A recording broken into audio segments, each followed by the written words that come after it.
అధ్యాయము పరమ గీతము 6వ అధ్యాయము మొదటి వచనము నుంచి 5 వచనాల వరకు 4 వచనాలు చదవండి అమ్మా.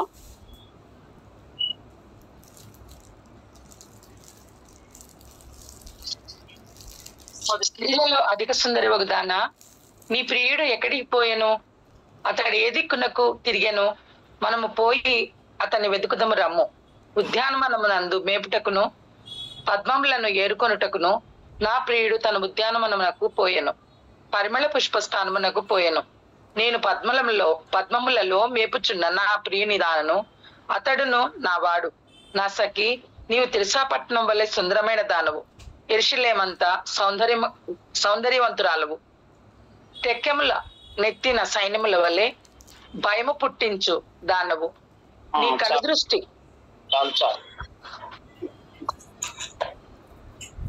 ప్రార్థన చేసుకుందాం. కృప కలిగిన తండ్రి, మహోన్నతుడు అయిన మా దేవ, పరిశుద్ధుడ, మీ పవిత్రమైన పాదములకు ఈ రాత్రి వేళ వందనాలు, స్తోత్రాలు. అయినా మీ సన్నిధిని సహవాసాన్ని ఇచ్చారు. గత దినాలలో ప్రభా ఎంతగానో కాపాడుతున్నైనా మీకు వందనాలు చెల్లిస్తున్నాం. మా జీవిత యాత్రలో మా ఎడల మీరు చూపిన ప్రేమ కనికరాన్ని బట్టి మీకు వందనాలు. ఈ సాయంకాలం వేళలో శ్రేలమైన మేము తండ్రి మీ యొక్క సన్నిధిలో ఇలా జూమ్లో కలుసుకొని మీ వాక్యాన్ని ధ్యానం చేయడానికి, మా తండ్రి మీ సన్నిధిలో గడపడానికి ఇచ్చిన ప్రత్యేకమైన సమయాన్ని బట్టి మీకు స్తోత్రాలు నాయన. తండ్రి ఈ సమయం అనేకులు రావాల్సిన వారు ఉన్నారు. బిడ్డల్ని మీరు సిద్ధపరిచి తీసుకుని రండి. వచ్చినటువంటి మాలో మీ పరిశుద్ధ ఆత్మశక్తిని ఉంచమని వేడుకుంటున్నాం. మా తండ్రి మీ వాక్య భాగాలు చదువుకున్నాం, వాటిని ధ్యానం చేయడానికి నాకైతే శక్తి చాలదు ప్రభా. మీ కృప చొప్పున నన్ను జ్ఞాపకం చేసుకోండి, మీ ఆత్మ సహాయం అనుగ్రహించండి. ఎంతో మర్మంతో కూడిన ఈ వాక్య భాగాలు వివరించడానికి అయినా నాకు బలము చాలదు. నా నోటికి మీ మాటలు వాలుగా చేయమని ప్రార్థన చేస్తున్నాను. తండ్రి సహాయం అనుగ్రహించండి. మీ సులువ చాటున నన్ను మరుగుపరుచుకోండి. దేవ ప్రభా, శ్రేష్టమైన మాటలు సంగతులు మాట్లాడడానికి అవి మా జీవితాలలో ప్రయోజనకరంగా ఉండడానికి నాయన మాకందరికీ అర్థం అవ్వలాగున మీరే మాకు బోధించమని, మీ ఉపదేశాలు మాకు దయచేయమని ప్రార్థిస్తున్నాం నాయన. అనేకమైన సంగతులు పరమ గీతంలో నుంచి మీరు మాతో మాట్లాడుతున్నారు. కొన్ని ధ్యానం చేశాము నాయన, మీకు స్తోత్రాలు. ఇంకనూ అనేకమైన విషయాలు ఉన్నాయి ప్రభా. మీరే మాతో ఉండి సహాయపడమని, ఇంకనూ రావాల్సిన బిడ్డలు నాయన వారి వారి గృహాల్లో ఉన్నవారు మరి జూమ్ లో కనెక్ట్ కావడానికి మీ కృప చూపించమని, చేసిన మేళన్నింటిని బట్టి మీకే స్తుతులు చెల్లించుకుంటూ మా ప్రభువును మా రక్షకుడును మీ ప్రియ కుమారుడైన యేసుక్రీస్తు ప్రభు వారి అతి శ్రేష్టమైన నామమున ప్రార్థించి వేడుకుంటున్నాము తండ్రి, ఆమేన్. మంచిదమ్మా. మరి సమయము పోయినసారి మనం 5వ అధ్యాయము ఆఖరి వచనాల్లో మనం చూసినప్పుడు ఆ యొక్క చివరి వచనాలలో షూలమీతి తన ప్రియుడైనటువంటి ప్రభువుని ఆరాధిస్తుంది. ఎట్లా ఆరాధిస్తుందంటే ఆమె ప్రతి మాట మనము 16వ వచనం కానీ 15 తర్వాత 14 నుంచి కూడా తల వెంట్రుకల దగ్గర నుంచి 10,000 మందిలో అతన్ని గుర్తింపవచ్చును. అతని శిరస్సు అపరంజి వంటిది. 10వ వచనం రత్నవర్ణుడు, ధవళవర్ణుడు, ఇవన్నీ ఆ ప్రారంభం నుంచి ఆఖరి వరకు కూడా చివరి వచనాలన్నీ కూడా షూలమీతి ప్రభువుని ఆరాధిస్తుంది. ఈ ఆరాధన చేసిన తర్వాత ఆమె యొక్క ఆరాధనలో ప్రభువుని పొగడము, ప్రభువుని యొక్క ప్రతి ఆయన యొక్క అవయవాలన్నిటినీ, కళ్ళను, తల వెంట్రుకలు, ఆ తర్వాత కణతలు, నేత్రములు, ఇంకా నోరు, పెదవులు, ఇవన్నీ కూడా మనం 4వ అధ్యాయంలో కూడా చదివాం. 4వ అధ్యాయంలో కూడా ధ్యానం చేశాం. మరలా ఇవన్నీ 5వ అధ్యాయంలో ఆమె సంపూర్ణంగా దేవుణ్ణి, ప్రభువుని ఆరాధిస్తుంది. ఆ ఆరాధన క్రమములో ఆమె తను తాను ప్రభువుని తగ్గించుకొని ఆయనను పొగుడుతూ ఆరాధన చేస్తుంది. అది ఇశ్రాయేలులకి చాలా ఇష్టమైందంట. షూలమీతి ప్రభువుని కొనియాడము, ఆ ఇశ్రాయేలీల వారి యొక్క బలహీనతలన్నింటినీ విడిచిపెట్టి ప్రభువును ఆరాధించే వైపుకి ఆమె తిరుగుటము, మళ్ళుకోవడము, అది చాలా ప్రాముఖ్యమైనటువంటి అంశంగా వారు సంతోషపడుతున్నారు. అందుకనే దాని గురించి రాస్తూ 8 వచనంలో పెండ్లి కుమారుని యొక్క సౌందర్యాన్ని బట్టి ఆమె పొగడుతుందంట. పెండ్లి కుమారుడు మన ప్రియ ప్రభు కదమ్మా, ధ్యానం చేసుకుంటా ఉన్నాం. సొలొమోను కూడా మన ప్రభువుకి గుర్తుగా మనం జ్ఞాపకం చేసుకుంటున్నాం. ఆయన సౌందర్యాన్ని, ఆయన అందుకనే ధవళవర్ణుడు, రత్నవర్ణుడు అని ప్రారంభించి ఆఖరికి ఆయన ఇతడే నా ప్రియుడు, ఇతడే నా స్నేహితుడు అని ముగిస్తుంది. ఆరాధన అంత ప్రాముఖ్యమైంది. తన యొక్క జీవితంలో షూలమ్మీతి చేసినటువంటి ఆరాధన. షూలమ్మీతిని మనం ఏమనుకుంటున్నాం? ఇశ్రాయేలు జాతికి చెందినటువంటి షూలమ్మీతి కనాను స్త్రీ ఆమె. అయితే ప్రభువును ఆశ్రయించిన తర్వాత ఆమె యొక్క ప్రతి ప్రవర్తన ఇశ్రాయేలుకి సాదృశ్యంగా ఇక్కడ మనం చూస్తా ఉన్నాం. కాబట్టి సంఘము, ఇశ్రాయేలీలు, ఈ లోకంలో క్రీస్తు ప్రభు చేత రక్షించబడిన మనము స్థానిక సంఘంగా చేయబడిన తర్వాత మనము కూడా దేవుణ్ణి ఆరాధించే వారంగా, అక్కడ ఇశ్రాయేలీలు షూలమ్మీతి సొలొమోను ఎలాగో ఆరాధన చేస్తుందో, ఎంతగా ఆమె యొక్క సౌందర్యాన్ని పొగడుతుందో, ఆయన్ని 10,000 మందిలో గుర్తింపతగిన వాడుగా ఎలాగో వర్ణిస్తుందో, అదే మాటలు మనం కూడా ఆదివారమున, పునరుద్ధాన దినములో ఆదివారమున మనం ఆరాధనకు మాట్లాడే మాటలు అవి. ఆమె ఎంతో ఉత్సాహంతోనూ, ఉప్పొంగిన హృదయంతోనూ, సంపూర్ణమైనటువంటి హృదయంతో ఆమె ఆయనను గురించి వివరిస్తూ ఆరాధన చేస్తుంది. అది చివరి వచనాలలో. తర్వాత ఇక్కడ ఇంత మాత్రమే కాదు, ఒక్కొక్క రీతిగా ఆమె ఆ ఆరాధనలో యెరూషలేము కుమార్తెలు ఈ ప్రశ్నలు వేస్తున్నారు. నీ ప్రియుడు స్త్రీలలో అధిక సుందరి వగుదానా, మనము పోయి అతనిని వెతుకుదాము కదమ్మా. స్త్రీలలో అధిక సుందరి వగుదానా, నీ ప్రియుడు ఎక్కడికి పోయెను, అతడు ఏ దిక్కునకు తిరిగెను, మనము పోయి అతన్ని వెతుకుదాము రమ్ము అని మొదటి వచనములు అంటారు. అతడు ఏ దిక్కునకు పోయెనో మనము అతన్ని వెతుకుదరమ్ము. ఇప్పుడు యెరూషలేము కుమార్తెలు ప్రభువును వెతకడానికి ఆమె యొక్క ఆరాధనను చూశారు, ఆమె యొక్క ఆ దేవుణ్ణి పొగడడం చూశారు. ఇప్పుడు ఆమె తన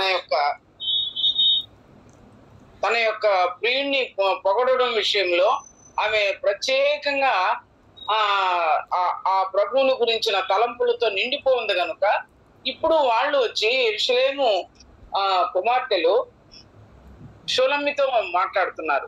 ఏమని? స్త్రీలలో అధిక సుందరి వగుదానా, నీ ప్రియుడు ఎక్కడికి పోయెను. ఆమె ప్రియుడు ఆయన, మన ప్రియ ప్రభు మనకు ప్రియుడు, మనము ఆయనకు ప్రియమైన వారము. అయితే ప్రియ ప్రభు మనకు ప్రియుడు.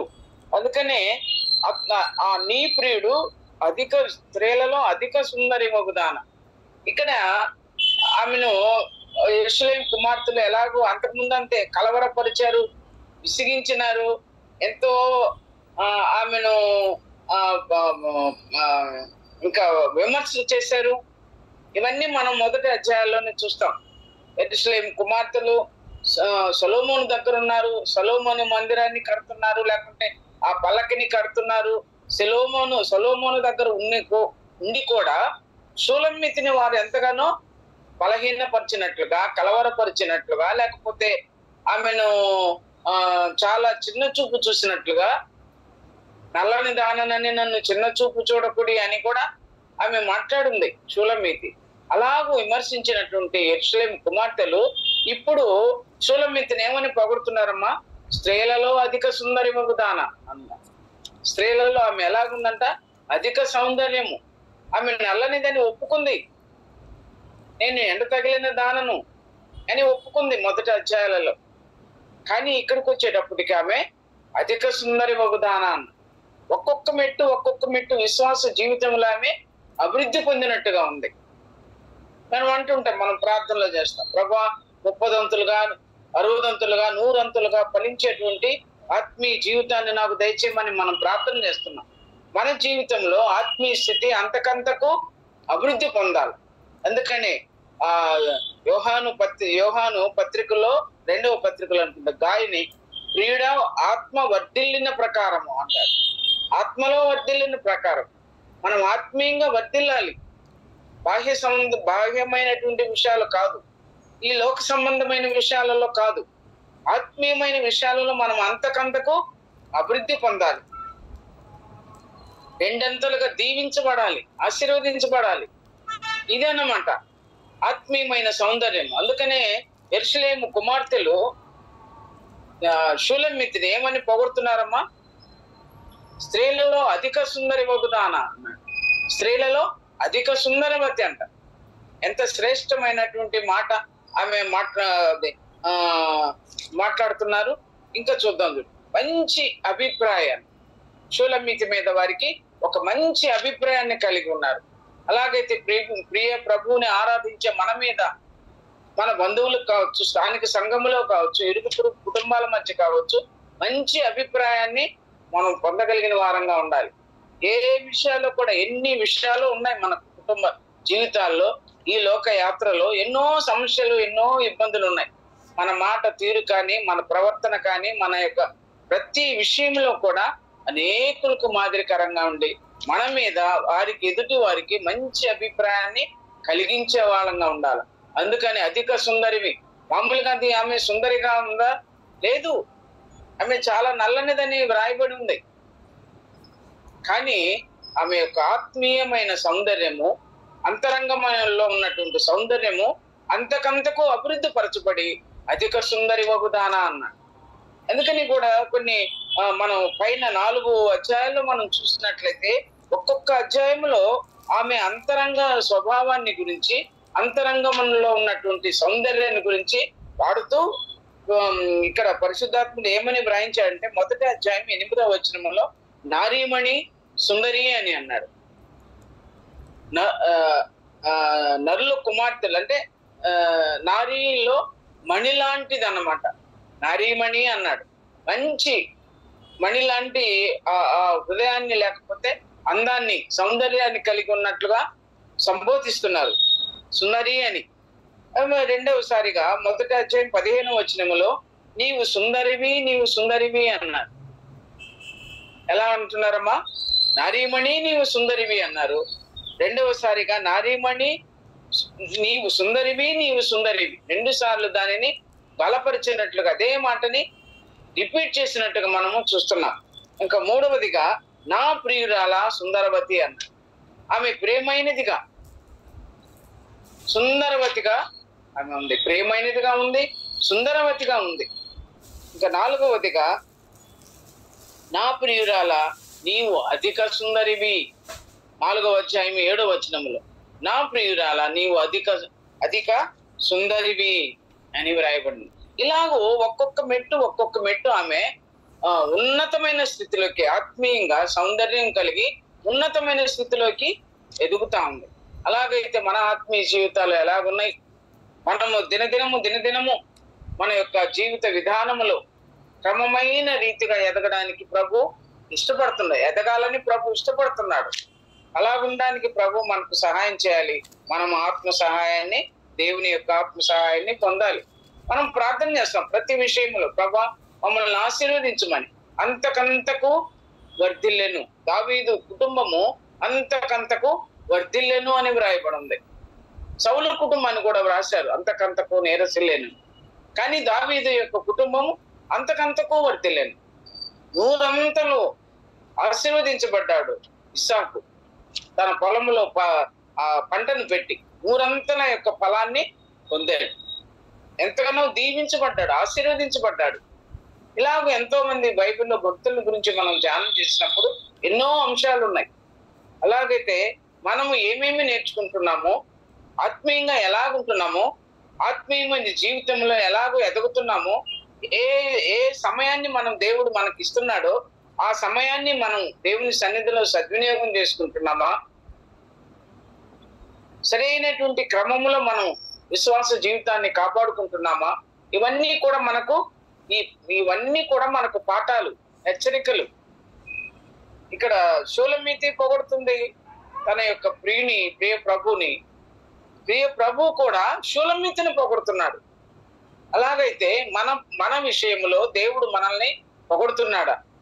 ఆయనకు మనము ఇష్టమైన వారంగా ఉన్నామా? ఆయన పొగిడే రీతిగా మన ఆత్మీయ జీవితం ఉందా? ఎలాగో మన ఆత్మీయమైన స్థితి ఎలాగుంది? ఇంకా నువ్వు బలహీనపడిన స్థితిలో ఉన్నామా? బలము పొంది దేవుని కొరకు ఎదురు చూసే వారంగా ఉన్నామా? మనల్ని మనము పరీక్ష చేసుకునే సమయం ఇది. చాలా దినాలు చెడ్డవిగా ఉన్నవి. సమయాన్ని పోనివ్వకుండా సద్వినియోగం చేసుకోవాలి. అజ్ఞానుల వల్ల నడవకూడదు. జాగ్రత్త కలిగి ప్రవర్తించాలి. సమస్తమైన ప్రవర్తనలో జాగ్రత్త కలిగి మనము జీవించవలసిన వారంగా ఉన్నాం. ఇంకా మనం చూడమ్మా, అపవిత్రతకు మనము దూరంగా పారిపోవాలంట. అపవిత్రతకు దూరంగా పోవాలి. ఏది మనకు దేవుని విషయాల్లో అభ్యంతరకరంగా ఉన్నాయో, ఏ విషయాలు మనము అశ్రద్ధ చేస్తున్నామో వాటన్నిటిని విషయంలో మనం ప్రక్కన పెట్టి దేవుణ్ణి ఆరాధించే వారంగా, దేవుణ్ణి సన్నిధిలో ఆత్మీయంగా ఎదిగే వారంగా, దినదినాభివృద్ధి పొందినట్లుగా మనము ప్రభువా మా విశ్వాసాన్ని వృద్ధి పొందించమని శిష్యులు అడిగినట్లుగా మనం కూడా దినము దేవుని సన్నిధిలో మన యొక్క విశ్వాస జీవితాన్ని క్రమపరుచుకుంటూ ముందుకు సాగిపోవాలి. తర్వాత ఇంకా మనం చూడమ్మా, ఇంకా మనం ఈ విషయాల్లో కొన్ని కూడా మనం జ్ఞాపకానికి వస్తా ఉన్నాయి. దావీదు కుమారుడు అమ్నోను, దావీదు కుమారుడు కాదు, కుమారుడేనా మరి నాకు అది అర్థం కాల. 2వ సమూయేలు గ్రంథంలో ఉంది. రాజకుమారుడు అయిన నీవు నానాటికి చిక్కుపోవటకు హేతువేమి, కారణమేమి అంటాడు. చిక్కుపోతున్నాడు. తన హృదయంలో ఏముంది? ఒక బలహీనమైనటువంటి చెడు కార్యాన్ని ఆలోచన చేసి చిక్కిపోతున్నాడు. అలాంటి మనం వేరే విషయాల్లో మనం చిక్కిపోవడం కాదు, కానీ దేవుని సన్నిధిలో బలమైన వారంగా ఉండాలని దేవుడు కోరుకుంటున్నాడు. దినదినము ఆయన యందు నూతనమైనటువంటి బలాన్ని పొంది ప్రభు కొరకు మనం జీవించాలని మనం దేవుడు ఇష్టపడుతున్నాడు. అయితే ఇప్పుడు 2వ మాటకు మనం ఏం చదివామా? స్త్రీలలో అధిక సుందరి వగుదానా, నీ ప్రియుడు ఎక్కడికి పోయాను, అతడు ఏ దిక్కునకు తిరిగాను, మనము పోయి అతన్ని వెతుకుదరము. ఇప్పుడు స్త్రీలలో అధికమైన సుందరి. 4వ అధ్యాయంలో నా ప్రియురాల నీవు అధిక సుందరివి అన్నాడు. 4వ అధ్యాయం 7వ వచనములో. ఇప్పుడు 6వ వచనములో స్త్రీలలో అధిక సుందరి వగుదానా అన్నాడు. చూడండి, ఆమె యొక్క ప్రవర్తనలో ఎన్ని రీతులుగా, ఎన్ని స్టెప్పులుగా ఆమె యొక్క సౌందర్యాన్ని ఇంకను అభివృద్ధి పరుచుకుంటుంది. ఆత్మ సౌందర్యాన్ని ఇంకను అభివృద్ధి పరుచుకుంటుంది. బాహ్య సౌందర్యం వేరు, ఆత్మీయమైనటువంటి అంతరంగ సౌందర్యము వేరు. మనం ఎక్కువగా తగుమాత్రం అనే మాటని మనం తిమోతి రాసినటువంటి పత్రికలో చూస్తాం. మన అలంకరణ విషయాల్లో తగుమాత్రం అంటాడు. అంటే ప్రతి విషయంలో తగినట్లుగా, పరిశుద్ధులకు తగినట్లుగా అనేది అక్కడ మనం నేర్చుకోవాల్సినటువంటి పాఠం. ఈమెయితే అది కాదు, కానీ అధిక సౌందర్యము, అంతరంగ సౌందర్యం అధికమైనటువంటి రీతిగా ఆమె దినదినానికి అభివృద్ధి పొందుతా ఉంది. నీ ప్రియుడు ఎక్కడికి పోయాడు, అతడు ఏ దిక్కునకు తిరిగెను, మనము పోయి అతన్ని వెతుకుదరము. మనం వెతుక్కుందాం, నీ ప్రియుని కొరకు వెతకదాం. యెరూషలేము కుమార్తెలకు అందరికీ ఒక మంచి పాఠాన్ని నేర్పించినట్టుగా ఉంది షూలమ్మీ. ఆమె యొక్క ప్రవర్తన వల్ల వారు కూడా ఆమె ప్రియుడిని వెతకడానికి బయలుదేరుతున్నాడు. ఆమె ప్రియుడిని వెతకడానికి ఇప్పటి వరకు వాళ్ళు దేవుణ్ణి వెతికినట్టుగా లేరు, మర్చిపోయారు. వారి యొక్క శాసనాలని, విధులను, కట్టడలను అన్ని మర్చిపోయినట్టుగా ఉన్నారు వాళ్ళు. ఎక్కడి నుంచి? ప్రారంభం నుంచి కూడా మాటికి తప్పిపోయినటువంటి ప్రజలుగా ఉన్నారు ఇశ్రాయేలీలు. ఇప్పుడు దేవుణ్ణి వెతకడానికి బయలుదేరుతున్నారు. ఎవరితో కలిసి? అధిక సుందరి అయినటువంటి షూలమీతితో.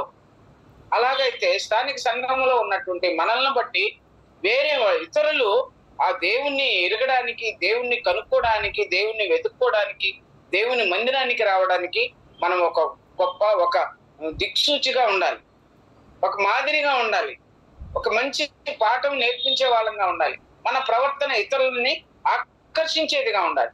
దేవుని సన్నిధికి, దేవుని వైపుకు ఎన్ని మాటలు, ఎన్నో పరిస్థితులు మనకు సంభవించినా దేవుని విషయంలో సరైనటువంటి రీతిలో మనము ఉండాలి, ఎదుగుతూ ఉండాలి. అందుకని అనేకులను మనము ఆకర్షించే వారంగా ఉన్నారు. ఇప్పుడు యెరూషలేము కుమార్తెలందరూ కూడా అతడు ఏ దిక్కునకు పోయాను, మనం పోయి అతన్ని వెతుకుదాము రమ్ము అని. అలాగైతే మనం దైవ గ్రంథములో అనేక మంది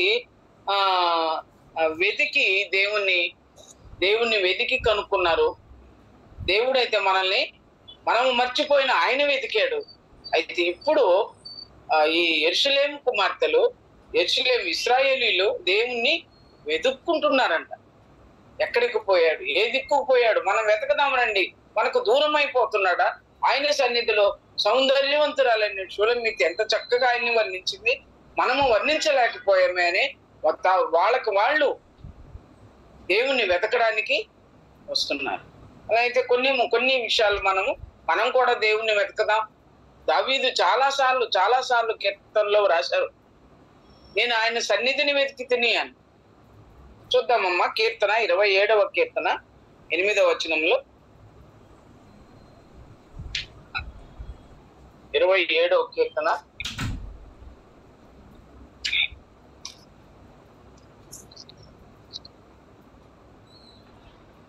తీసిన వాళ్ళు సన్నిధిని వెదకుడని నా సన్నిధిని వెదకుడని నీవు సెలవీయగా, యెహోవా నీ సన్నిధిని నేను వెదకదనని నా హృదయము నీతో అనెను. చాలమ్మా, ఇది దావీదు హృదయపూర్వకంగా దేవుణ్ణి వెతికిన వాడంట. హృదయముతో, అదే కదమ్మా, మళ్ళీ ఒకసారి ఆ మాటలు చదువు. దావీదు నా సన్నిధిని వెదకుడని నీవు సెలవీయగా, సన్నిధిని వెదకుడని సెలవీయక నీవు సెలవీయగా, యెహోవా నీ సన్నిధిని నేను వెదకెదనని నా హృదయము నీతో అనెను. హృదయం అంటులే, నీ సన్నిధిని నేను వెతకేదనని నా హృదయము నీతో అనెను. ఆయన హృదయంతో చెప్పుకుంటున్నాడు, హృదయపూర్వకంగా దేవుణ్ణి వెతుక్కుంటున్నాడు. ఆయన హృదయం చెప్తుంది, దేవుణ్ణి వెతుకు, దేవుని సన్నిధిని వెతుకు. దేవుని సన్నిధిని వెతకడం అంటే ఏంటమ్మా? అది ప్రార్థనకు సూచనగా ఉంది. దేవుని సన్నిధిని మనం వెతికి హృదయపూర్వకంగా ఆయన సన్నిధిలో మనం ప్రార్థన చేసినప్పుడు మన ప్రార్థన దేవుడు వింటాడు. అది ఆ వెతకడం ఎలాగుంది? ప్రార్థనకు సూచనగా ఉంది. మరొక మాట కూడా చదువుతామమ్మా, కీర్తన 69వ కీర్తన 6వ వచనంలో, 69వ కీర్తన. ఎక్కువ దావీదే ఈ విషయాలు రాస్తున్నాడు. 69వ కీర్తన 6వ వచనంలో, ప్రభువా సైన్యములకు అధిపతి యగు యెహోవా, నీ కొరకు కనిపెట్టుకొని వారికి నా వలన సిగ్గు కలుగనీయకుము. ఇశ్రాయేలు దేవా, నిన్ను వెదకు వారిని నా వలన అవమానము నొందనీయకుము. చాలమ్మా, చాలు. ఇది ఇశ్రాయేలు దేవా, నిన్ను వెదకు వారిని నా వలన అవమానము పొందనీయకుము. నీ నిమిత్తము నేను నింద నొందిన వాడనైతిని అన్న. దేవుని సన్నిధిని వెతుకుతున్నప్పుడు ఇతరులకు మాదిరిగా ఉండేవి వెతకాలి.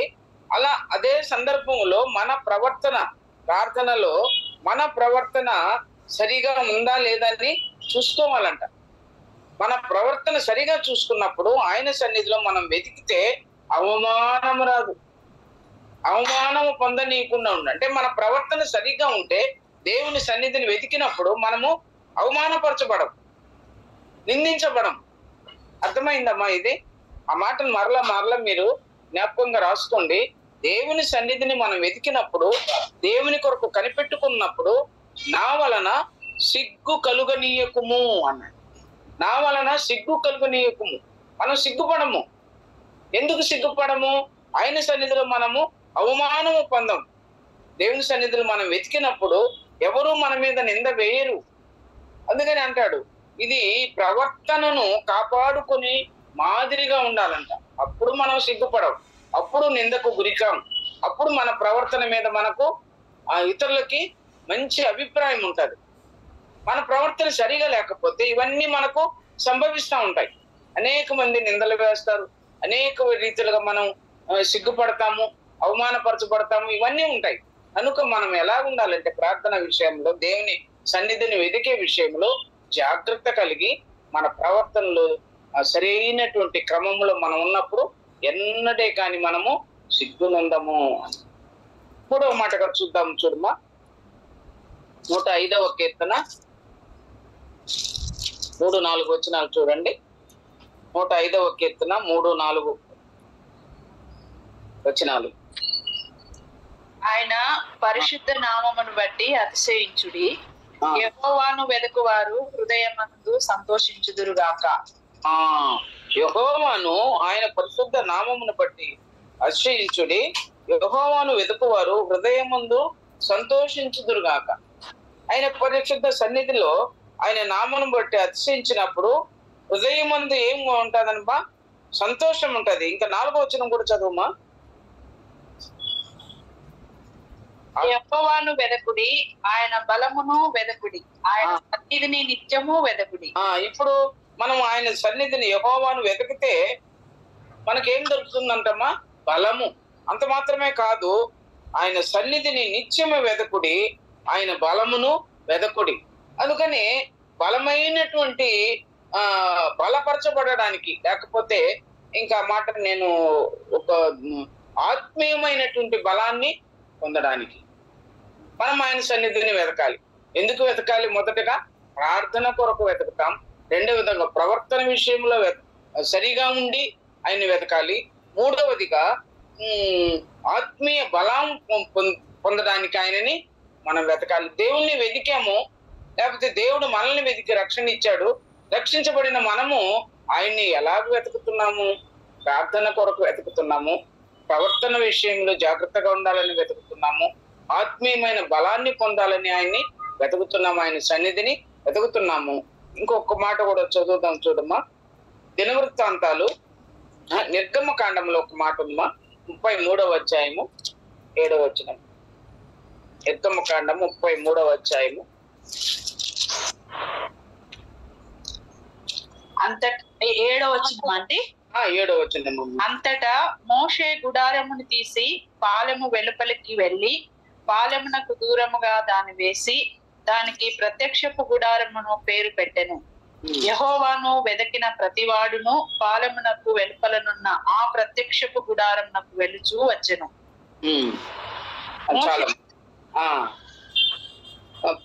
మోషే గుడారమును తీసి పాలెము వెలుపలికి వెళ్ళి పాలెమునకు దూరముగా దాన్ని వేసి ప్రభు దానికి ప్రత్యక్ష గుడారమును పేరు పెట్టాను. ప్రతివాడు యెహోవాను వెదికిన పాలెమునకు వెలుపలనున్న ఆ ప్రత్యక్షపు గుడారమునకు వెళ్ళుచూ వచ్చాను. అది ప్రత్యక్షపు గుడారం ఎక్కడుందమ్మా? పాలెం వెలుపలుంది. పాలెం వెలుపలుంది. పాలెంలో ఏముంది? అల్లరి ఇవన్నీ ఉన్నాయి. కానీ ప్రశాంతమైన స్థలం ఎక్కడుంది? పాలెము వెలుపల. ప్రత్యక్ష గుడారానికి వెళ్ళిన ప్రతి ఒక్కరూ యెహోవాను వెతికిన వాడు ప్రతివాడును పాలెమునకు వెలుపలనున్న ఆ ప్రత్యక్షపు గుడారమునకు వెళ్ళుచూ వచ్చను. ఎందుకు వెళ్తున్నారు? ప్రత్యేకమైన ప్రభు సన్నిధిని అనుభవించడానికి వెళ్తున్నారని ప్రతివాడు వెళుతున్నారు. పాలెమునకు దూరముగా ఉన్నటువంటి ప్రత్యక్ష గుడారానికి దూరంగా ఉన్నారు.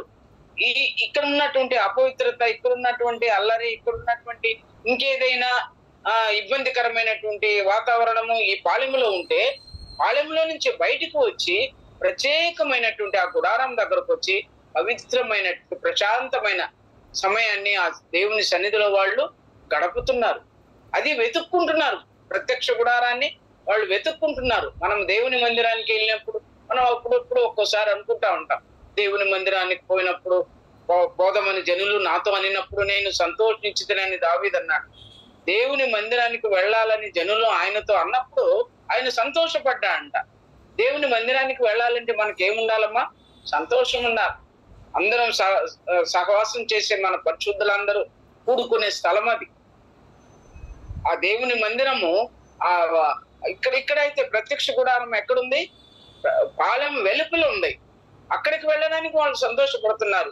జనులు ఆ కొండ మీదకి వెళ్ళి ఆరాధన చేసేటువంటి జనులు నాతో అనినప్పుడు దేవుని మందిరానికి వెళదామని నేను సంతోషించితేనే అన్నాడు దావీదు. అలాగైతే మనకు కూడా దేవుని మందిరానికి వెళ్ళాలంటే ఏం కావాలి? సంతోషం కావాలి. దేవుని సన్నిధిని అనుభవిస్తాం. హిజ్కియాలో కూడా నేను చాలాసార్లు మనం జ్ఞాపకం చేసుకుంటా ఉంటాం కదమ్మా. ఆయన దేవుని మందిరంలోనికి వెళ్ళి అషూరు రాజులు ఆయన మీద యుద్ధానికి వచ్చినప్పుడు వీళ్ళు కావాలని నా మీదకి వస్తున్నారు, నా నా ప్రజల బలం ఎంత, అశ్వరీయుల బలం ఎంత అని అనుకుని బేరీజు వేసుకొని భయపడిపోతున్నాడు హిజ్కియా. అప్పుడు అన్నాడు, ఒక ప్రవక్త వచ్చాడు ఆయన దగ్గరికి, నువ్వు దేవుని మందిరానికి వెళ్ళి ఈ ఈ యొక్క పత్రికను తీసి విప్పి పరచి చదివి దేవుని సన్నిధిలో మొరపెట్టమని, దేవుని మందిరానికి వెళ్ళమని. దేవుని మందిరంలో ప్రశాంతత ఉంటుంది. అలాగని మనం ఎప్పుడు దేవుని మందిరంలో ఉండలేము. మన హృదయము దేవుని మందిరం అని మీరు ఎరుగరా? మన ఎన్నిట్లో ప్రశాంతమైన సమయం ఉంటే ఒక స్థలాన్ని ఏర్పరచుకొని దేవుని సన్నిధిలో గడపడం అది కూడా శ్రేష్టమే. అందరూ మందిరానికి వెళ్ళి ప్రార్థన చేయలేదు, కానీ ఆ దేవుని మందిరంలో, ఆ ప్రత్యక్షపు గుడారంలో దేవుని ఏమి ఎదుగుతున్నారు? మౌనంగా దేవుని సన్నిధిలో దేవుణ్ణి ఆరాధించేటువంటి, దేవుణ్ణి స్తుతించేటువంటి మనము దేవుని యొక్క కృపను పొందుతాం, దేవుని సన్నిధిని అనుభవిస్తాం. ఆయనతో సహవాసం చేసినప్పుడు అది దేవుని ప్రత్యక్ష గుడారాన్ని వాళ్ళు ఆ ఆనందాన్ని వెలుపట వచ్చుచు అక్కడ ప్రభు సన్నిధిలో ఆనందాన్ని అనుభవిస్తున్నారంట, సంతోషపడుతున్నారు. ఆ బాల్యం వెలుపలకు వచ్చారు, అది వెలుపలకు వచ్చారు. గవిని వెలుపల ఆయన శ్రమ పొందనని హెబ్రీయులకు రాసిన పత్రికలో చూస్తాం కదమ్మా మనము. కాబట్టి ఇంకొక మాట కూడా చూడండి. 2వ దినవృత్తాంతాల గ్రంథము 11వ అధ్యాయము 16వ వచనంలో కూడా ఉంది చూడమ్మా. దినవృత్తాంతాలు 2వ గ్రంథము 11వ అధ్యాయము.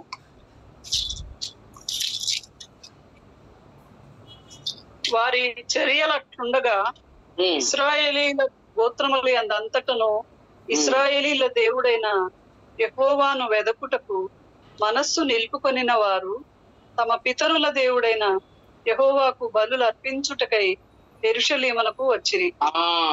ఏమి ఇప్పుడు ఈ వెదకుడు అనేది ఏమని అన్నారమ్మా? నమ్మకమైనటువంటి మనస్సు నిలుపుకున్నారంట. దేవుని మీద వారు మనస్సు నిలుపుకున్నారు. దేవుని వెదకాలని వారు మనస్సు నిలుపుకొని యెహోవాను వెదకుటకు మనస్సు నిలుపుకున్నారు. అంతకుముందు వారు మనసు ఎలా ఉందమ్మా? దేవుని మీద లేదు. వారు అన్ని దేవతలకి ఈ రాజుల గ్రంథంలో అంతా కూడా అదే ఉంది కదా. వారు దావీదు నడిచిన మార్గంలో వారు నడవలేదు అని, ఆయన నడిచినట్లుగా యథార్థంగా వాళ్ళు ప్రవర్తించలేదు అని, దేవుని పట్ల యథార్థమైనటువంటి మనసు కలిగి దావీదుంటే అలాగే ఏ రాజు కూడా ఎక్కువగా లేరు. వాళ్ళు తమ తమ మార్గాలను చెరిపి వేసుకున్నారు. ఇప్పుడు ఏమైందమ్మా?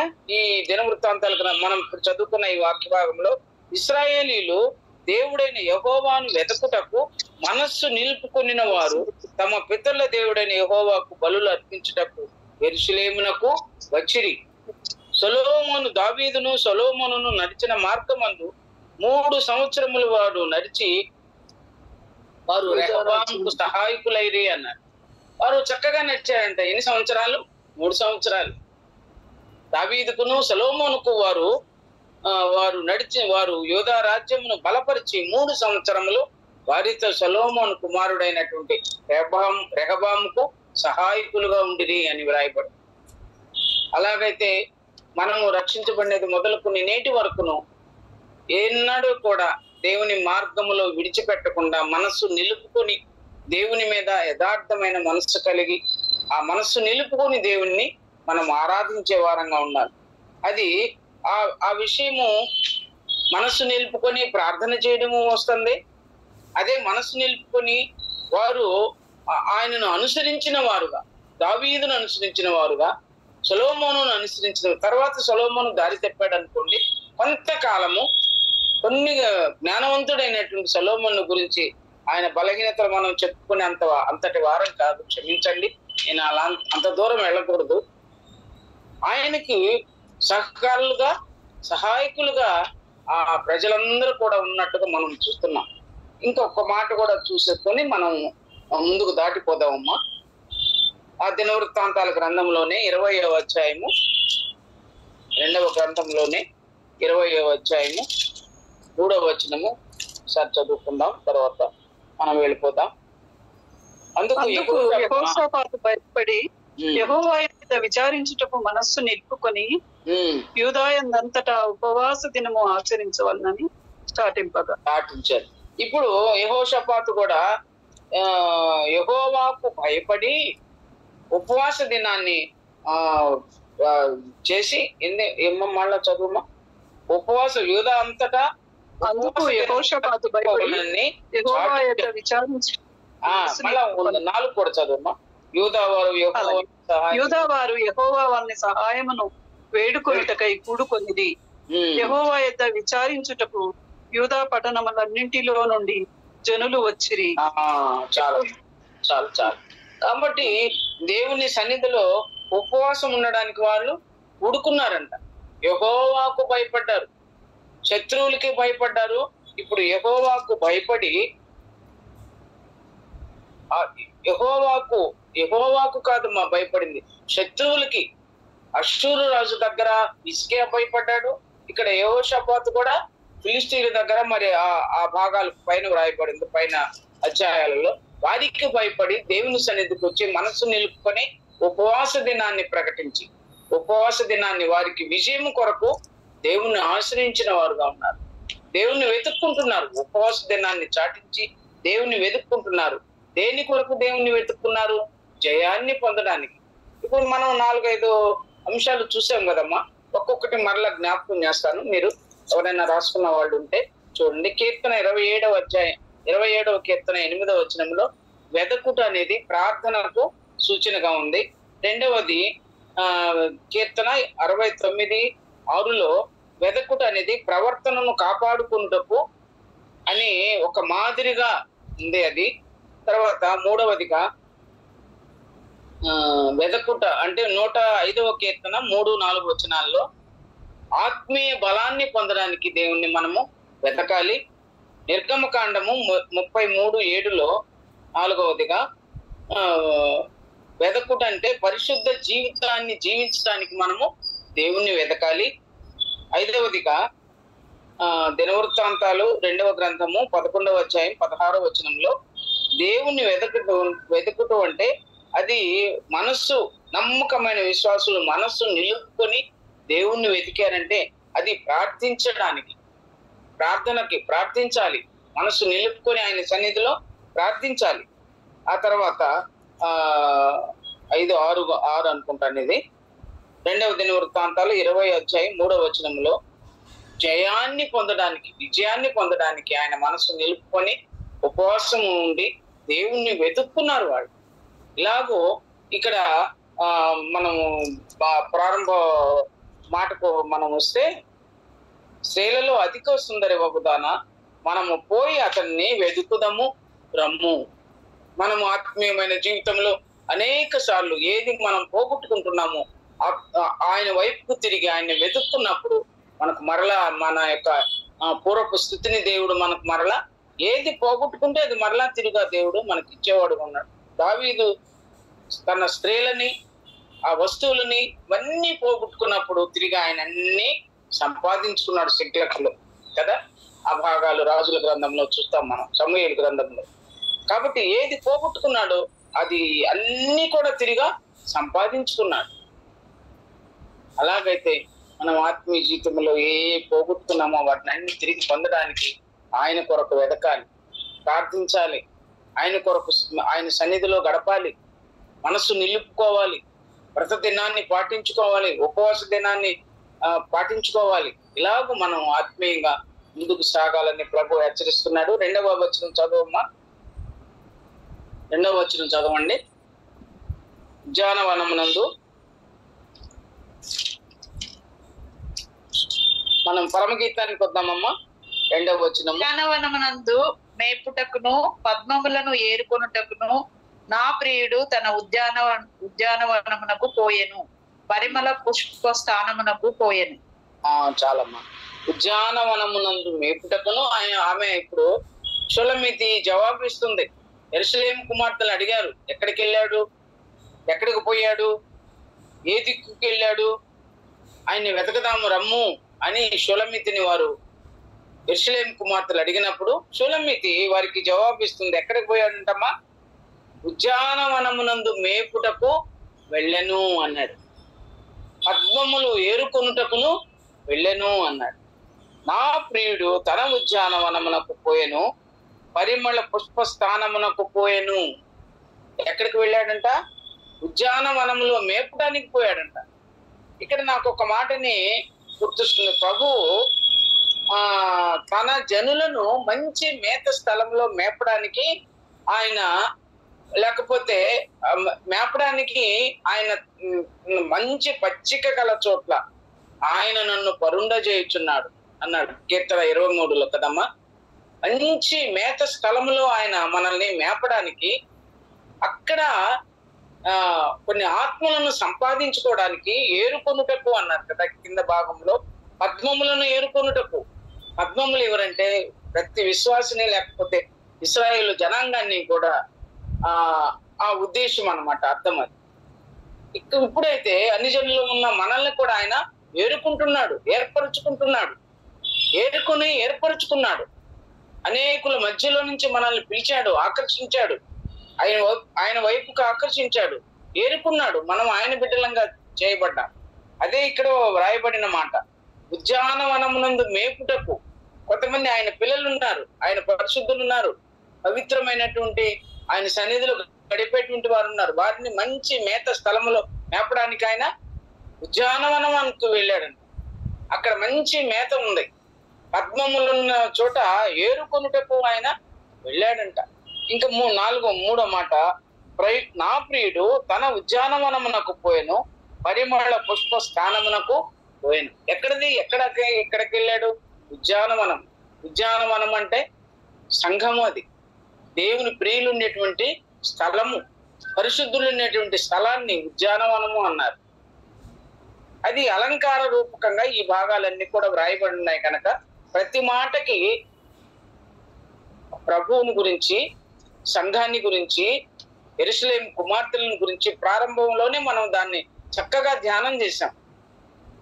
ఇంట్రడక్షన్ లోనే యెరూషలేము కుమార్తెలు, ఇశ్రాయేలీలు, తర్వాత షూలమ్మితి, సొలొమోను రాజు, ఈ నలుగురిని గురించి కూడా మనం ప్రారంభంలోనే ధ్యానం చేసి ఈ భాగాలన్నీ మనం ఒక్కొక్కటి ధ్యానం చేస్తా ఉన్నాం. కనుక ఉద్యానవనానికి పోయాడు, మంచి మేత స్థలంలో ఆయన మనల్ని మేపడానికి. యోహాను సువార్త 10వ అధ్యాయము 9-16 వచనాలు ఉంది. నా ద్వారా రక్షణ పొందినటువంటి వారు లోపలికి వస్తూ, సంఘములోనికి లోపలికి వచ్చుచు బయటికి వెళ్ళుచు మేత మేయుచుండును అని వ్రాయబడి. మేత మేస్తున్నారు ఆయన నమ్మిన వారు. నా గొర్రెలు లోపలికి వచ్చి రక్షణ పొందిన వారు. నా గొర్రెలు అంటే మనమందరము దేవుని పిల్లలంగా, గొర్రెలుగా ఆ పేరును మనకు యోధా జనము నా గొర్రెలు, యోధా వారు ఆయన గొర్రెలు అంట. అలాగైతే గొర్రెల కొరకు తన ప్రాణాన్ని పెట్టడానికి ఆయన ఈ లోకానికి వచ్చాడు. మనందరి కొరకు ఆయన క్రయధనముగా తన రక్తాన్ని కార్చాడు. కాబట్టి మంచి మేత స్థలంలో ఆయన మనల్ని మేపేవాడుగా ఉన్నాడు. ఇంకొక 2వ అధ్యాయము 16వ వచనంలో కూడా, పరమగీతంలో కూడా, పద్మములున్న చోట ఆయన నన్ను మేపుచుండెను అన్న. పద్మములున్న చోట మేపుతున్నా అంట. ఇదే భాగంలో అక్కడక్కడ కూడా అదే పదాలు రాయబడి ఉన్నాయి. 2వ అధ్యాయం 16వ వచనంలో.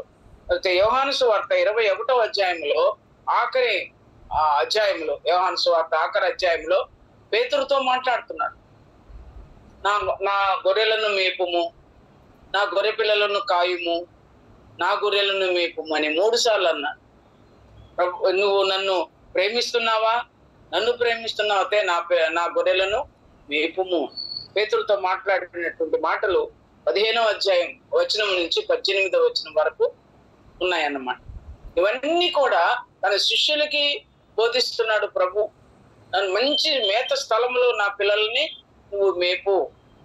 దేవుని పిల్లలను శిష్యులుగా చేయబడినటువంటి పేతురుకి ఆయన ఆ గొర్రెలను గురించి అప్పగిస్తున్నాడు. ఒకసారి చూస్తారమ్మా, యోహాను సువార్త 21వ అధ్యాయం 15వ వచనం కదా. 15వ వచనం. వారు భోజనం చేసిన తరువాత యేసు సీమోను పేతురును చూచి, యోహాను కుమారుడైన సీమోను, వీరికంటే నీవు నన్ను ఎక్కువగా ప్రేమించుచున్నావా అని అడుగగా అతడు, అవును ప్రభువా, నేను నిన్ను ప్రేమించుచున్నానని నీవే ఎరుగుదు అని ఆయనతో చెప్పెను.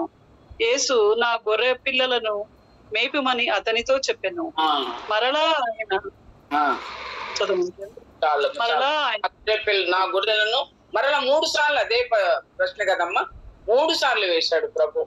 నా గొర్రెలను మేపుము, నా గొర్రెలను మేపుము, నువ్వు నన్ను ప్రేమించినట్లయితే నా గొర్రెలను కూడా మేపుము అన్నాడు. మంచి మేత స్థలంలో, ఆరోగ్యకరమైన బోధలో, దైవ గ్రంథాన్ని బోధించేటువంటి మనము అది ఆరోగ్యకరమైన బోధగా ఉండాలి, మంచి మేత స్థలముగా ఉండాలి. అటు ఇటు కలిపి చేపేటువంటి బోధలుగా మనం ఉండకుండా సరైన బోధల్లో దేవుని ఆత్మ సహాయము పొంది, పరిశుద్ధాత్మ సహాయమును పొంది మంచి బోధలో మనము మన బిడ్డల్ని మనము మేపే వాళ్ళంగా ఉండాలి. ఇంకా చూడమ్మా 3వ వచనం చదివినట్లయితే, 3వ వచనం చదవమ్మా.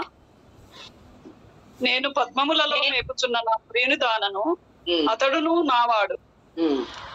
చదువు. నా సఖి నీవు తీర్సా పట్టణము వలె సుందరమైన దానవు, యెరూషలేమంత సౌందర్యవంతురాలవు, టెక్కెములనెత్తిన సైన్యము వలె భయము పుట్టించు దానవు. చాలు. ఈ 3-4 వచనాలు, నేను పద్మములో మేపుచున్న నా ప్రియుని దానను, అతడు నా వాడు అన్న. ఇది సొలొమోనుతో షులమితి చెప్తుంది. అతడు నావాడు, నేను పద్మములలో మేపుచున్న నా ప్రియుని దానను. ఆయన ఎక్కడ మేపుతున్నాడంటే పద్మములున్న చోట, ఉద్యానవనమునందు మేపుటకు, పద్మములున్న చోట మేపుటకు 2వ అధ్యాయం 16వ వచనంలో ఉంది. ఇక్కడేమో ఆ పద్మములను ఆ ఉద్యానవనంలో ఏరుకుంటకు అని 2వ అధ్యాయం 2వ వచనంలో ఉంది. ఇక్కడ 3వ అధ్యాయంలో నేను పద్మములలో మేపుచున్న నా ప్రియుని దానను, అతడు నావాడు. తను ఆ యొక్క సొలొమోనును తన సొంతం చేసుకుంటా ఉంది. పదే అదే మాటలు షులమితి మాట్లాడుతుంది. అతని ప్రేమకు బద్ధురాలైనటువంటి షులమితి పదే తను తాను ఆయనకు అప్పగించుకుంటుంది, ప్రభువుకు అప్పగించుకుంటుంది. తన యొక్క ఆత్మీయ జీవితాన్ని, సౌందర్యాన్ని, అందాన్ని, లేకపోతే ఆమె యొక్క ప్రతి ప్రవర్తన విషయంలో కూడా ఆయనకి లోబడి ఆయనకు తను తాను అప్పగించుకుంటుంది. నేను నా ప్రియుని దానను, అతడును నావాడు. నేను ఆయనకు ప్రియమైన దానను, అతడు నావాడు అని. అలాగైతే మన ప్రియ ప్రభు మనవాడు, మనము అతని వారము, ఆయన మనవాడు. దేవునికి స్తోత్రాలు. ఈ మంచి అనుభవంలోకి దేవుడు మనల్ని నడిపించాడు. తర్వాత 3వ వచనం, 4వ వచనంలో ఒక వచనం కదా, నా సఖి నీవు తీర్సా పట్టణము వలె సుందరమైన దానము, యెరూషలేమంత సౌందర్యవంతురాలవు, టెక్కెములనెత్తిన సైన్యము వలె భయము పుట్టించు దానవు. ఇక్కడ 2 పట్టణాల గురించి చెప్పుంది కదమ్మా. 2 పట్టణాల గురించి చెప్పాడు పరిశుద్ధాత్ముడు. తీర్సా పట్టణం వలె ఉన్నావు, ఆ తర్వాత యెరూషలేము పట్టణం వలె ఉన్నావు. తీర్సా పట్టణం వలె సుందరమైన దానవు, యెరూషలేము అంతా సౌందర్యవంతురాలవు. తీర్సా పట్టణం ఎక్కడుందమ్మా? అది యోసేపు కాలంలో తీర్సా పట్టణం ఉంది. యెహోషువ కాలంలో కూడా ఇశ్రాయేలీయులకి ఒక స్వాస్థ్యముగా తీర్సా పట్టణాన్ని ఇచ్చారు. అది దేవుని ఆ రాజ్యము స్థిరపరిచేటప్పుడు మొట్టమొదటిగా యోసేపు ఆ కాలంలో తీర్సా పట్టణం ఉంది. తీర్సా పట్టణం అంటే అందమైన పట్టణం అంటారు, అందమైన పట్టణం అని. యెరూషలేము ఆ పట్టణం కూడా సౌందర్యవంతమైన పట్టణం.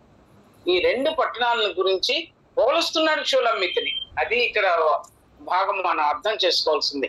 ఒక పట్టణం అంటే ఇప్పుడు హైదరాబాద్ పట్టణం అంటే ఎట్లుంటది? ఒకవేళ ఆ దినాల్లో కొంచెం తక్కువగా జనాభా ఉండేదనుకో, ఒక పట్టణానికే షూలమితిని పోలుస్తున్నాడు ప్రభు. ఎంత గొప్ప పొగడ్తలు ఆమె పొందుకుంటుంది ప్రభు దగ్గర. తను తాను సంపూర్ణంగా దేవునికి అప్పగించుకున్నందుకు దేవుడు కూడా ఆమెను మంచి ఉన్నతమైన రీతిగా ఆమెను పొగడుతున్నాడు. మూడవ మాట మనం చూసుకుందాం. ఇక్కడ నిర్గమ కాండంలో ఒక మాట చూద్దాం. చూడమ్మా, నిర్గమ కాండము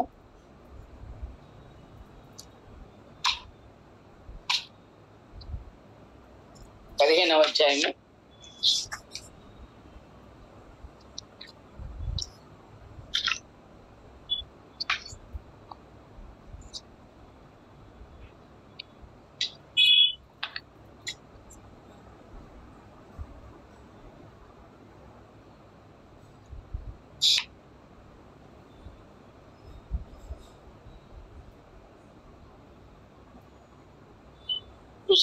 తీశారా? నిర్గమ కాండం 15వ అధ్యాయం 14-15 వచనాలు చదువమ్మా. జనములు విని దిగులు పడును, ఫిలిష్తీయ నివాసులకు వేదన కలుగును, ఎదోము నాయకులు కలవరపడుదురు, మోయాబు బలిష్ఠులకు వణకు పుట్టును. అంతేనా? ఇశ్రాయేలు బలమునకు కనానీయులు ఏమవుతున్నారంటమ్మా? అదే చదువు, అదే భాగమే. ఓకే, అదే భాగమే చదువు. ఓకే. ఎదోము నాయకులు కలవరపడుదురు, ఎదోము నాయకులు ఏమవుతున్నారమ్మా? ఇశ్రాయేలు జనాలు కలవరపడుతున్నారు. ఇంకా మోయాబు బలిష్ఠులకు వణకు పుట్టును. మోయాబు చాలా బలం కలిగిన వాళ్ళు. మోయాబు మైదానంలో ఉన్నటువంటి ఆ మైదానాలు కూడా, మోయాబు మైదానాలు వచ్చి ఆ మేత స్థలం కలిగినటువంటి మంచి మోయాబు దేశము, మంచి నీరు పౌరు దేశం లాగా ఉంటది అనమాట. అందుకనే కదా ఇక్కడ బెత్లెహేములో కరువు వచ్చినప్పుడు మోయాబు దేశానికి వెళ్ళారు కదమ్మా. నయోమి ఎలిమెలకు పిల్లల్ని తీసుకొని అక్కడికి వెళ్ళారు. అక్కడ మంచిగా పంటలు ఉన్నాయి, మంచి సారవంతమైనటువంటి నేల మోయాబు ప్రాంతం. దాన్ని దాటి యెరూషలేముకు రావాలి, బెత్లెహేముకు రావాలి వాళ్ళు. అక్కడి నుంచి బెత్లెహేము నుంచి మోయాబు దేశానికి వెళ్ళారు. అందుకని ఆ మోయాబు పట్టణం చాలా సారవంతమైన ప్రదేశం. కనుక చదువమ్మా ఇప్పుడు. మోయాబు బలిష్ఠులకు వణకు పుట్టును, మోయాబు బలిష్ఠులకు వణకు పుట్టును, కనాను నివాసులందరూ దిగులొంది కరిగిపోవుదురు, భయము వారికి కలుగును. ఇవన్నీ ఎందుకు రాయబడినంటే ఇశ్రాయేలు జనాంగానికి మనం చదువుకున్న భాగం ఏందమ్మా? నా సఖి నీవు తీర్సా పట్టణం వలెను సుందరమైన దానవు, టెక్కెములనెత్తిన సైన్యము వలె భయము పుట్టించు దానవు. ఈ 3 మాటలు. తీర్సా పట్టణం వలె సౌందర్యం ఉంది, యెరూషలేము వలె సుందరమైన దానవు. తీర్సా పట్టణం వలె సుందరమైన దానవు, యెరూషలేము పట్టణం వలె సౌందర్యమైన దానవు, టెక్కెములనెత్తిన సైన్యము వలె భయమును పుట్టించు దానవు. కనానీయులకు భయమే, మోయాబీలకు వణకే. ఇంకెవరున్నారమ్మా? ఇంకా ఏ దేశం వాళ్ళు ఉన్నారు నువ్వు చదివిన భాగంలో?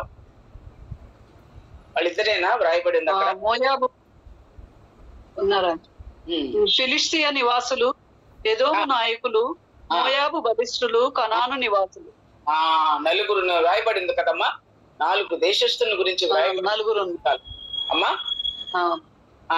ఈ 4 జాతుల వారు కూడా ఆయన్ని, ఆ సైన్యాన్ని చూస్తే ఇక్కడ అదే కదా, టెక్కెములను ఎత్తిన సైన్యము వలె భయము పుట్టించు దానవు. టెక్కెములు అంటే జెండాలు ఎత్తుకొని, మనము ఏదన్నా హిస్టారికల్ గా ఏదన్నా పిల్లలు సోషల్ స్టడీస్ లో చదువుకున్నప్పుడు జెండాలు ఎత్తుకొని వస్తారు కదమ్మా. జెండాలు ఎత్తి పట్టి వారు యుద్ధానికి ఆ బలిష్టమైనటువంటి గుర్రాల మీద పోయినప్పుడు కానీ ఇంకేదైనా వాటి మీద వెళ్ళినప్పుడు వాళ్ళ జెండాలు ఎలాగున్నాయంట, వాళ్ళ జెండాలను చూసినప్పుడే భయమును పుట్టిస్తాయంట, కలవర పెడుతుంటాయంట సైన్య సమూహం. అందుకని అదే వ్రాయబడి ఉంది, నీవు టెక్కెములను ఎత్తిన సైన్యము వలె భయము పుట్టించు దానవు. అలాగైతే ధైర్యము, ఇశ్రాయేలీయుల ప్రజలకి ధైర్యం ఇచ్చేటువంటిదిగా ఉంది షూలమ్మితి. ఇంకా అంత మాత్రమే కాదు, నా సఖి నీవు తీర్సా పట్టణము వలె సుందరమైన దానం. తీర్సా పట్టణం ఎట్లా ఉందంటమ్మా? అది సౌందర్యమైన పట్టణం, అది నెమ్మది కలిగిన పట్టణం, దానికి అందమైన పట్టణం అంట ఆ స్థలం అంతా కూడా. అదే దానికి అర్థం అలాగే వ్రాయబడి ఉంది. నేను రాసుకున్నాను. తీర్సా పట్టణం అంటే దేవుని కృపకు సాదృశ్యం అంటది. తీర్సా పట్టణము, ఇంకా చాలా కూడా ఉన్నాయి, కానీ అవన్నీ మనం చదవడానికి సమయం కాదు, రాయడానికి కూడా మనకు సమయం లేదు. ఆ తీర్సా పట్టణము దేవుని కృపకు సాదృశ్యంగా ఉందంట. యెరూషలేము పట్టణము ఆత్మ శాంతికి సాదృశ్యంగా ఉందంట. ఈ రెండిటికి షూలమ్మితిని, సంఘాన్ని, సంఘములో ఉన్న నిన్ను నన్ను దేవుడు పోలుస్తున్నాడు. అది మన పాఠం. ఇవన్నీ మనము అక్షరార్థంగా ఉన్నాయి, ఆత్మీయంగా మనము దానిని మనకు అన్వయించుకోవాలా. విశ్వాసంలో మనల్ని దేవుడు ఎంతగా ఉన్నతమైన స్థితిలో ఉంచడానికి ఇష్టపడుతున్నాడు. టెక్కెములనెత్తిన ఆ జెండాల వలె అనేకులకు నిన్ను చూస్తే భయమంట. ఆ అపోస్తల కార్యము 2వ అధ్యాయంలో ఉంది. ఎంతో మంది ప్రభువుని నమ్మి ఆ విశ్వాసంలో సాగిపోతున్నప్పుడు అందరికీ వారిని చూసిన వారికి భయము కలిగెను అన్నాడు. అందరికీ భయం పుట్టిందంట వాళ్ళని చూసిన వాళ్ళందరికీ. ఇంకా కూడా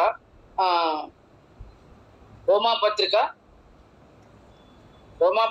8వ అధ్యాయం 37వ వచనంలో దేవుని ప్రజలు లోకమునకు భయము పుట్టించేవారు. దేవుని పిల్లలు ఎలాగున్నారంట? లోకమునకు భయం పుట్టించేవారు. అసలు మనల్ని చూస్తే ఎవరికి భయం ఉంది? మనమే అందరికి భయపడతాం కదమ్మా, మనమే అందరికి భయపడతాం. లోకాన్ని జయించిన వాడు మన ప్రభు. మనము ఆయనను సన్నిధిలో ఉన్నప్పుడు అపవాది మనల్ని ఏమి చేయగలడు? నరమాత్రులు మనకేమి చేయగలరు అని మంచి ధైర్యం కలిగిన వారంగా మనము ఉండాలని ప్రభు కోరుకుంటున్నాడు. మనం అనేక సార్లు బలహీన పడతాము, పిరికి పడతాము, ఇబ్బందులు పడతాము, అవిశ్వాస పడతాము. ఇవన్నీ మనకు ఒక్కొక్కటి మన శరీరంలో మనం ఆత్మీయంగా బలంగా లేనప్పుడు ఇవన్నీ మనకు సంభవిస్తూ ఉంటాయి. అయితే దేవుని సన్నిధిలో మనము టెక్కెములనెత్తిన బలవంతులుగా మనము షూలమ్మితి వలె ఉండాలని దేవుడు కోరుకుంటా ఉన్నాడు. ఇంకా కూడా చూద్దామమ్మా, ఇంకొక మాట కూడా రోమాపత్రిక తీశారమ్మా, 8వ అధ్యాయం 37వ వచనంలో, అయినను మనలను ప్రేమించిన వాని ద్వారా మనము వీటన్నిటిలో అత్యధిక విజయము పొందుతున్నాము. అదే మనము ఈ అన్ని అనుభవించిన ద్వారా అత్యధికమైన విజయాన్ని పొందుతున్నామంట. అత్యధికమైన విజయం వచ్చింది, అపవాదికి ఏమొచ్చినట్టమ్మా? అపజయం వచ్చినట్టు. మనం విజయం పొందినప్పుడు అపవాదికి అపజయం కలిగింది. అపవాదికి అపజయం కలిగినప్పుడు ఆడు సిగ్గుపడతాడు, మనకేమో విజయం ఇస్తాడు దేవుడు. కాబట్టి ఆ అపోస్తల కార్యం 2వ అధ్యాయం 43వ వచనంలో అనేక మంది దేవుని యందు విశ్వాసం ఉంచుట ద్వారా వారిలో అనేకులు భయపడిరి అని వ్రాయబడింది. దేవుని నమ్మి ఎక్కువ మంది దేవుని నమ్ముకున్నా కూడా అపవాదికి భయమే.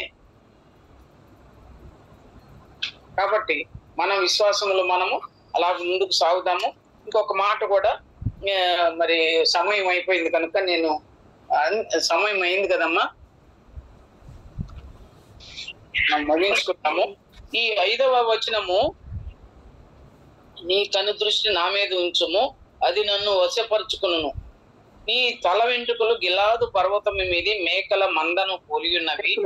నీ పలువరుస 5, 6, 7, 8 వచనాలు, 8 వచనాలలో ఇవన్నీ మనము 4వ అధ్యాయము 1వ వచనం నుంచి 5 వచనాల వరకు ధ్యానం చేసామమ్మా.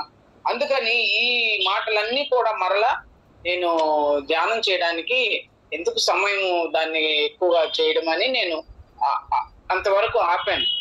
4వ అధ్యాయం 1వ వచనం నుంచి 5 వచనాల వరకు ఇవన్నీ పలువరుస, నోరు, సుఖముగానున్న గొర్రెల కదుపులు, ఇచ్చిన దాడిమ ఫలములు, ఇవన్నీ కూడా మనము ధ్యానం చేసాము. ఒక్కసారి మీరు మా పాఠానికి వెళితే, లేకపోతే వీడియోలు అక్కడక్కడ ఉన్నాయి కదమ్మా మనయన్ని, అందులోకి వెళితే ఆ భాగాలన్నీ కూడా 4వ అధ్యాయం 1వ వచనం నుంచి 5 వచనాల వరకు ఇవే మాటలు ఉన్నాయి. కాబట్టి దానికి ముందుకు మనం సాగిపోదాం. తర్వాత ఈ 9వ వచనములో, నా పావురము నా నిష్ఠుంకురాలు ఒక్కతే, ఆమె తన తల్లికి ఒక్కతే కుమార్తె, కన్న తల్లికి ముద్దు బిడ్డ, స్త్రీలు దానిని చూచి ధన్యురాలందరూ, రాణులను ఉపపత్నులను దాన్ని పొగడుదురు. సంధ్యారాగము ఈ 10, 11, 12, 13 వచనాలు మరి ఒక భాగంలో మనం చూద్దాం. ఈ షూలమ్మితిని చూచి ధన్యురాలు అందరంట. స్త్రీలందరూ దానిని ధన్యురాలు అందురు షూలమ్మితిని. అలాగైతే నిన్ను నన్ను ధన్యురాలు అనే మాటని మనం మనకు ఉపయోగించితే పరిశుద్ధాత్ములు కానీ మన తోటి విశ్వాసులు కానీ ఆమె ధన్యురాలు, స్త్రీలలో నీవు ధన్యురాలవు అని అందరూ పొగిడారంట. ఎవరిని? మరియను. ఇంకా స్త్రీలలో నీవు యోగ్యురాలవు అన్నాడు. రూతుని ధన్యురాలవు అన్నారు. ధన్యురాలు ఎంతమంది ఉన్నారో, యోగ్యులు ఎంతమంది ఉన్నారో మరొక వాక్య భాగంలో మనం ధ్యానం చేస్తాం. స్త్రీలందరూ షూలమ్మితిని ధన్యురాలు అంటున్నారు. అలాగైతే నువ్వు నేను స్త్రీలలో అధిక సుందరి వగుదానా అన్న ఎంతగా ఆమెను పొగిడే విషయంలో ఎన్ని అమూల్యమైనటువంటి ఎంత గొప్ప మాటలో షూలమ్మితిని ప్రభువు పొగడుతున్నాడు. అలాగైతే మనము కూడా దేవుని చేత అనేకమైన విషయాలలో మనల్ని మన ప్రవర్తన అంతటిలో ఆయన అధికారానికి లోబడి ఒప్పుకొని మనం జీవించినప్పుడు ఆయన కూడా మనల్ని ఇష్టపడతాడు. నాకు ఇష్టరాలు, నాకు ప్రియురాలు, నాకు ఇష్టమైనది, అధిక సుందరమైనది, సౌందర్యవంతురాలు, ఎన్నో మాటలు ఉన్నాయి మనల్ని గురించి కూడా ప్రభు పలకడానికి. అయితే వాటన్నిటికీ మన హృదయం లేకుంటే మన ఆత్మీయ జీవితం సరిపోతుందా లేదా అని మనల్ని మనం జ్ఞాపకం చేసుకున్నప్పుడు చక్కని ఆ ముగింపులో దేవుని రాకడకు వచ్చేటప్పుడు మనం అందరం ఆయన చేత పొగడబడే వాళ్ళంగా ఉన్నాం. ఆయన పొగడతాడు మనల్ని. మనం మంచిగా ఉన్నప్పుడు ఆయన పొగడతాడు. అది ఆయనకి ఇశ్రాయేలీయుల వారైన కొన్ని అన్యజనులమైన మనల్ని కూడా దేవుడు అలాగే పొగిడేవాడు ఉన్నాడు. అలాగ ఉండడానికి ప్రభు మనకు ఆత్మీయంగా సహాయం చేయను గాక. దేవుడి మాటలు మన కొరకు దీవించును గాక.